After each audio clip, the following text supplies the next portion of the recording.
Bonsoir les amis, je suis encore très heureux de vous retrouver maintenant pour un sujet très intéressant. Récemment, je vous ai partagé mon point de vue sur deux sujets concernant le mariage.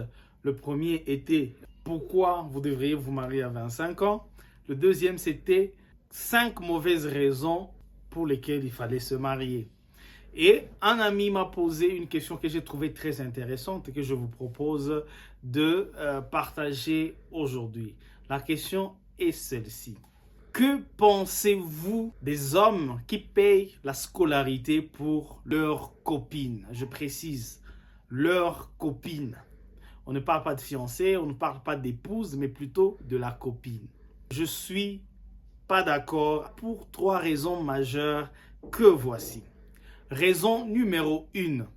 Vous n'avez aucune garantie qu'elle sera votre épouse. Vous êtes d'accord avec moi que la femme que vous avez épousée, que la femme que votre frère, votre ami a épousée, ce n'est pas forcément celle avec qui il a passé plus de temps, celle avec qui il a fait la grande partie de sa jeunesse. Donc, à un certain moment, à un certain âge, on ne sait pas avec qui on va se caser. Et investir l'argent, payer la scolarité n'est pas une garantie que c'est votre femme et que c'est à vous. Si vous pensez, si dans votre esprit, vous voulez faire seulement de la charité, vous n'attendez rien d'elle, je suis d'accord. Mais déjà, quand il s'agit de votre copine, ça veut dire que vous avez des attentes vis-à-vis d'elle. Et donc, il n'y a aucune garantie qu'elle sera votre épouse. Si vous l'aimez bien, si vous l'aimez beaucoup et que vous pensez que vous voulez vous projeter avec elle, épousez-la. Si elle est majeure, épousez-la et payez la scolarité pour elle. Ça sera votre épouse. Vous êtes sûr, c'est votre partenaire de vie avec qui vous allez vous inscrire sur le long terme. Mais dans les cas contraires, vous pouvez être déçus et beaucoup ont été déçus. Raison numéro 2. Vous ne serez jamais sûr de ses sentiments. Vous ne serez jamais sûr de la sincérité de ses sentiments.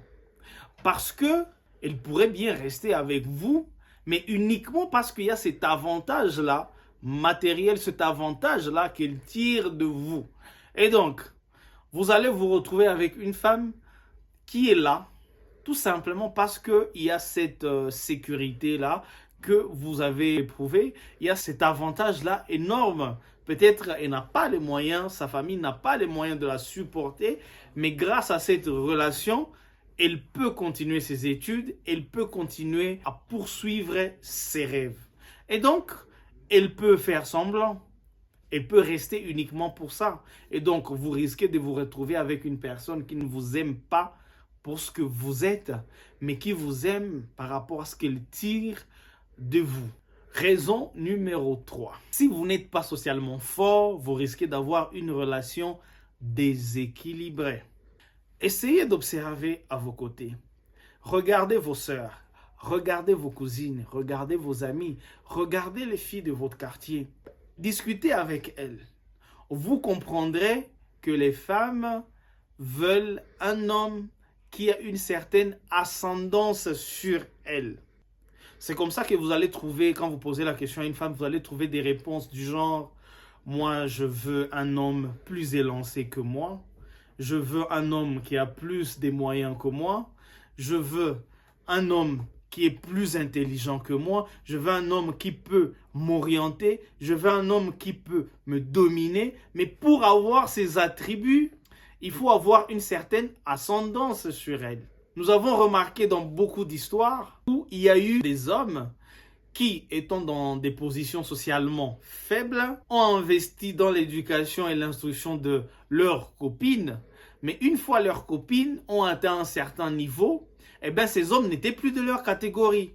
Ils ne pouvaient plus jouer dans la même catégorie avec cette femme-là. Elle voulait plus. Elle voulait un homme qui avait une certaine position plus intéressante.